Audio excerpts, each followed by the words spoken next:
세뇌라는 것이 진행된 상태이기 때문에 어떤 논리적인 설득을 통해서 밖으로 빠져나오게 만드는 것은 굉장히 어렵습니다. 안녕하세요. 정신과 의사들의 진짜 정신과 이야기 내부자들입니다. 최근 코로나 바이러스 때문에 온 사회가 조금 어지러운, 혼란스러운 그런 상황인데요.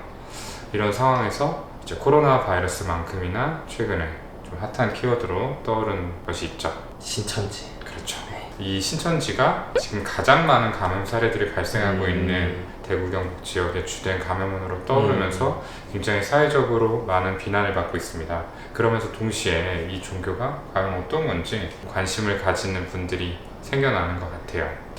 저도 좀 궁금해서 어젯밤에 이 나무위키에 어떤 내용들이 들어있는지 신천지라고 키워드를 쳐가지고 한번 읽어봤는데 나름대로 그 안에 어떤 논리를 가지고 있기는 하지만 사실은 보통 사람들, 제3자가 보기에는 조금 납득하기 어려운 교리들이 들어있더라고요. 네. 일반적인 시각으로 보면은 납득하기 어려운 내용인데도 불구하고 저희가 생각하는 것보다 훨씬 많은 수의 교인이 그 안에 있고, 그리고 단순히 믿는 걸로 끝나지 않고 생업을 포기한 채 그 종교 생활을 하는데 많은 노력을 기울이고 포교 활동을 계속 하잖아요. 그거는 저희가 생각하는 것보다 훨씬 더 치밀한 포교 방식이 있다는 거를 얘기를 하죠. 네, 그래서 맞습니다. 오늘 시간에는 흔히들 말하는 사이비 종교라는 것이 사람들을 어떻게 세뇌시키는지, 그리고 어떤 심리를 가진 어떤 사람들이 쉽게 현혹될 수 있는지에 대해서 이야기해 보도록 하겠습니다. 지난 10년 정도 이제 정신과 의사로 일하면서 사실 이 사이비 종교에 빠져서 고생하신 분들, 인생이 좀 많이 흔들리신 분들을 종종 배웠어요.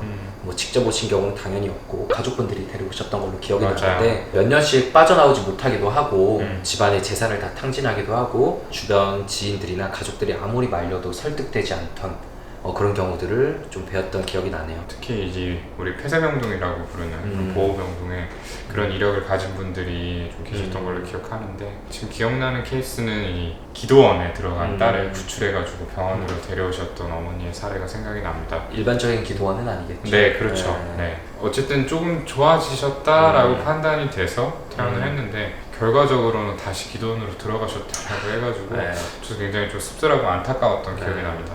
그렇다면 과연 어떤 과정을 통해서 이렇게 좀 종교에 빠져들 수 있는지 간단하게 말씀을 드려볼게요. 우선 이 사이비라고 불리는 종교 집단들의 어떤 포교 방식을 보게 되면은 먼저 포교 대상자를 선정을 합니다. 그리고 그 대상자에 대해서 이렇게 정보를 많이 수집을 한다라고 해요. 따라다니면서 좀 감시를 하기도 하고, 뭐 일설에는 뭐 핸드폰 같은 것들을 해킹해가지고 정보를 빼내서 거기에 맞춤식으로 접근을 한다라고 하는 경우도 있더라고요. 뭐 그 정도로 좀 치밀하게 선정을 한다는 거는 분명한 것 같고요. 그리고 이렇게 포교 대상자가 선정이 되게 되면은 이제 접근을 해가지고 이 사람과 좀 유대감을 쌓는 과정을 가집니다. 그리고 이제 본격적으로 교리 공부 또는 성경 공부를 하자라고 하면서 이제 종교 활동에 끌어들이게 되는 거죠. 근데 이 과정이 굉장히 천천히 진행이 돼가지고 본인들이 좀 캐치하기 어려운 상황들이 많더라고 해요. 그리고 이 교리 공부라는 게 어떤 심플한 게 아니라 굉장히 강도 높게 하루에 몇 시간씩 뭐 일주일에 뭐 3번, 4번, 그래서 뭐 이성 친구가 있는 사람들은 적절하지 않은 대상자다 이렇게 판단이 된다고 합니다. 왜냐하면 그렇게 시간을 낼 수가 없으니까. 네, 그렇지 않아요? 그렇게 해서 뭐 교리 공부를 하게 되고 동시에 원래 인간관계는 정리하도록 유도를 한다고 해요. 벗어날 수 있는 여지를 최소화하기 위한 거죠. 그래서 너의 마음은 우리만 이해해 줄 수 있다 라는 메시지를 주입을 해서 이제 결국에는 이 집단 안에서 벗어나지 못하게 만드는 게 이 사람들의 수법이다 라고 합니다. 네, 사실 이거 들으시는 분들은 다 이렇게 생각하실 거예요. 아니 그거 너무 뻔한데 거기 왜 걸려들어? 그렇죠. 라고 하실 텐데, 한 발짝 떨어져서 보면 진실이 아닌 게 명확한데 그 안에서는 어쩔 수 없이 이렇게 당하는 과정, 이게 바로 심리 조작이라고 할 수 있죠.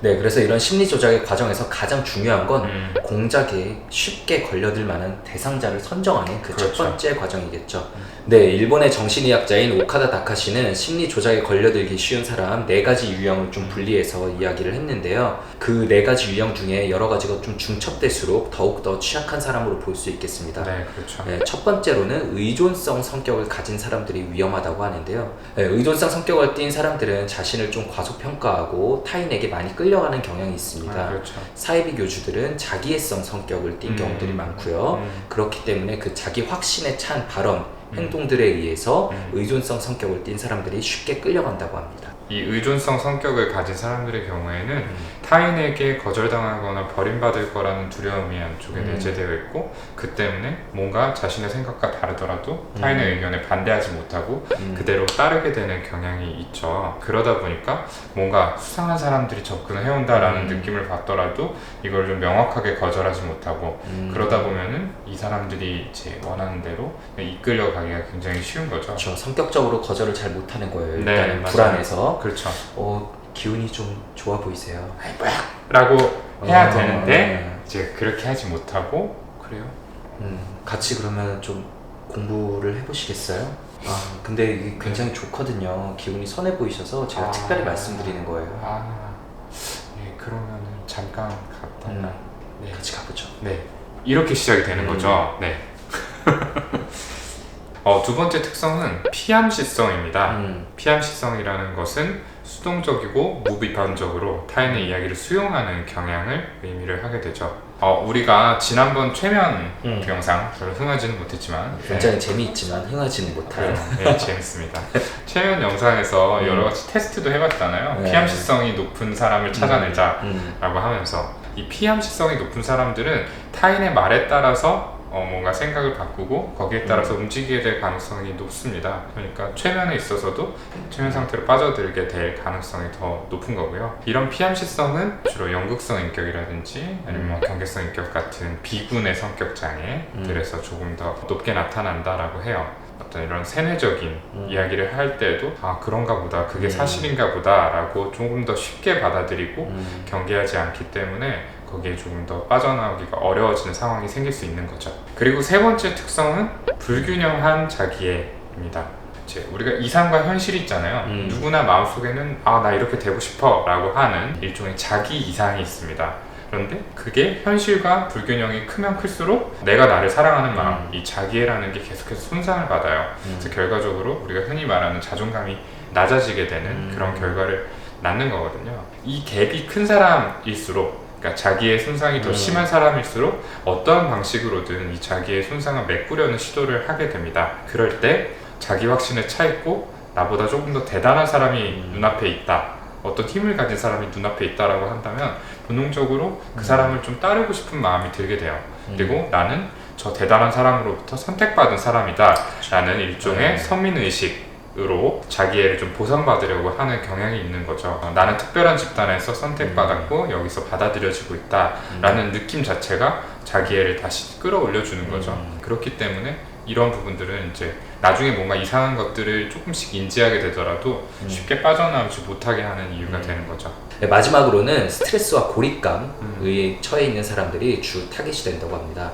그렇기 때문에 사이비 종교에서는 혼자 있는 사람들을 노려요. 돌을 아십니까? 기운이 너무 선해 보이세요. 인상이 너무 맑아 보이세요.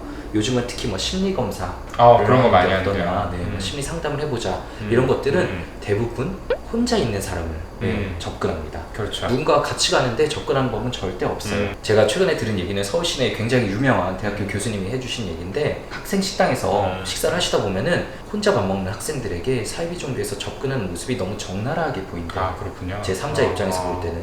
그래서 자신이 모르는 학생인데도 불구하고 그럴 때는 가서 야, 너 지금 빨리 내가 오라고 했잖아, 뭐 하는 거야? 이러면서 약속 있던 것처럼 데리고 가신다고 하더라고요. 그래서 제가 실제로 진료실에서 배웠던 분들도 집에서 좀 떨어진 학교에 다니기 시작하면서 물리적으로도 고립감에 처해 있는 상태, 그리고 10대, 20대, 10대 후반과 20대 초반 그 시기가 아까 얘기한 자신의 이상과 현실 사이에서 좀 괴리감을 느끼는 그 시기잖아요. 딱 그 취약점에 처해 있는 사람들을 사이비 종교에서는 굉장히 선택해서 그 고르는 능력이 있는 것 같아요. 그렇죠. 제가 면담했던 한 분도 거기에 왜 빠져들게 됐냐라고 했더니 거기 사람들은 다 되게 착하시더라고요. 내가 어떤 말을 해도 거부하거나 피하지 않고 다 들어주는 그 느낌에 나도 모르게 빠져들어갔다라고 얘기를 했었어요.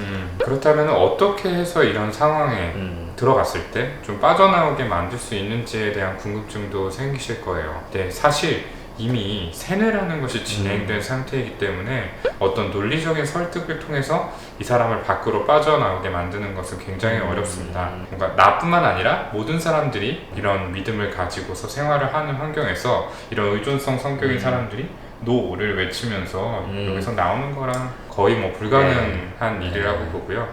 오히려 그 믿음에 맞춰서 스스로를 억누르고 그냥 조용히 흘러가는 게 이 사람들의 입장에서는 훨씬 더 편안하게 느끼는 네. 부분이기 때문에 의존수 성격이 있는 분들은 본인께서 원래 뭔가 좀 주도적으로 이끌어 나가고 자신의 삶을 계획하는 거에서 좀 많은 스트레스를 받으시는데 그렇죠. 그게 잘 안 돼서 네. 근데 거기 있으면은 이제 위에 사람이나 주변 사람들이 그냥 시키는 대로만 행동하면 되거든요. 그러니까 오히려 더 편안함을 느낄 수 있어요. 그러니까 어떠한 면에서는 그 사람들 이상으로 좀 확신을 가지고 접근을 해서 도와줄 수 있는 누군가가 필요한 거죠. 그 또한 많은 경우에 있어서 그 사이비 종교에 대한 사실은 맹목적인 믿음, 강한 믿음이라기보다는 본인 마음속에서 스스로의 오류를 인정하기 힘든 부분이 그렇죠. 이 종교에서 벗어나기 더 힘들게 만들기도 해요. 사실 어느 정도 이게 거짓일 수 있다라는 거는 그분들의 무의식 속에도 분명히 있어요. 누가 보더라도 논리적으로 말이 안 되는 것들이 많잖아요. 맞아요. 그런데 그걸 인정하면 어떻게 보면 어리석었던 선택이 수많은 시간과 경제적 손실을 불러갔다. 내 인생이 이미 많이 흔들렸다라는 거를 인정해버려야 되는 거니까 그렇죠. 그게 참 어려운 일이죠. 네, 맞아요. 그렇기 때문에 마음속에서 계속해서 피어오르는 의심을 더욱더 스스로 노력해서 묻어버리고 주변에서도 그렇게 얘기하는 사람들을 오히려 더 공격하게 됩니다. 그렇죠. 어느 순간부터는 이게 반드시 진실이어야만 하는 거죠. 그렇죠. 특히나 우리가 자기애가 좀 손상된 사람들이 더 취약하다라고 했는데 그런 사람들한테는 이런 실수, 내가 잘못 선택을 해가지고 지금 이런 상황까지 흘러왔다라는 것들을 받아들이는 게 더 어려워요. 아 그래, 내가 잘못했어, 이제라도 빠져나와야겠어 라고 결심하는 것보다는 아 그래, 이건 진실이야, 나는 맞는 길을 가고 있어 라고 스스로를 계속해서 마인드 컨트롤하는 게 조금 더 편한 길이라는 거죠. 이렇게 어려운 일이다 보니까 사실 가장 중요한 거는 논쟁이나 설득이 아니라 그대로 분리시켜버리는 것입니다. 그러니까 미국 같은 나라에서는 이런 이제 사이비 종교들이 굉장히 많다 보니까 이 사이비 종교에서 구출해오는 그런 것들을 전문으로 하는 어떤 종교적인 백그라운드를 가진 상담자분들도 많이 계신다라고 들었어요. 이분들도 그런 어떤 논리적인 설득보다는 구출을 해서 일정 기간 동안은 연락이 닿지 않는 곳에서 격리시켜버리는 대상자하고 거죠. 단둘이 지내면서 말하자면은 이제 세뇌를 벗겨내는 과정을 거치게 되는 건데, 세뇌가 굉장히 집중적으로 이루어졌듯이 이런 탈세뇌의 과정도 굉장히 집중적으로 이루어져야 된다라고 합니다. 다시 그 사람들이 연락을 해오지 못하게 차단을 한 상태로 이제 집중적으로 네가 지금 믿고 있는 게 사실이 아니다 라는 메시지를 주게 되는 거죠. 오늘 저희가 좀 간략하게 어떻게 해서 사이비 종교에 빠져들게 되는가에 대해서 소개를 해드렸는데요. 다음 영상에서는 이런 심리조작과 세뇌 과정들이 어떻게 이루어지는지 더 자세하게 그 심리 과정을 분석해드리도록 하겠습니다. 오늘 영상 조금이라도 재밌고 유익하셨다면 구독, 네, 좋아요. 댓글 쓰기 알림 설정까지 네, 꼭 부탁드립니다. 감사합니다. 감사합니다.